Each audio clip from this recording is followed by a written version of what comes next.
Hello, welcome to our 3 minutes of inspiration. We're talking about the gifts of God through creation, and today I want to talk about our mouth and our hand.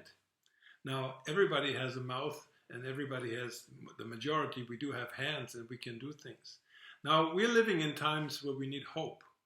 Now, what can we do in order to really produce hope inside of us? We can think about good things in the past, but sometimes it's just not enough to think about the good we have experienced in the past. So here comes a very simple counsel from the Bible, and it teaches us and it admonishes us to speak about the good things that we have experienced with God. Tell your testimonies. Think about what God has done in your past, the good things you have experienced, the healings, the solutions, the help you've experienced, the peace or whatever, and just think about somebody whom you could tell your story. Let your story with God, let your story with Jesus be known to people.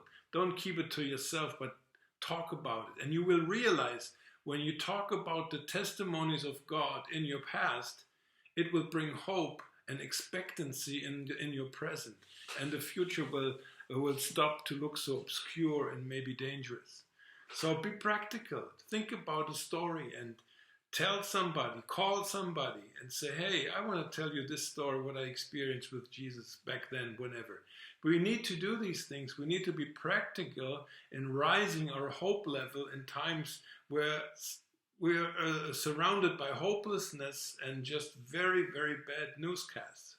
So talk about the good things that you've had with God already in your life. Now, if you're not good in talking, but then you have your hand, and the Bible teaches in Habakkuk 2 verse 2, write the vision.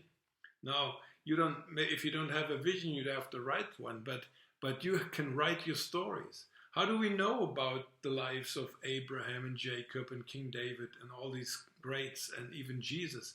We know about these things because somebody sat down and wrote the story down. But your story needs to be written down too. Let the world know what you've experienced. And writing down your own story, it will really produce something inside of your heart. It will fill your heart with gratefulness. It will fill your heart with hope, with expectancy. And it will show you the great things that you've learned in the past if you just sit down and write down your story. I'm right now writing down my own story for a book I'm writing. And it's amazing the things that I'm starting to understand about my past and how clear things become and how helpful it is for this time right now to write down the things that I've been through with God. So I encourage you, be practical, use your mouth, use your hands, and raise the level of hope inside of your heart. Blessings from Germany as always.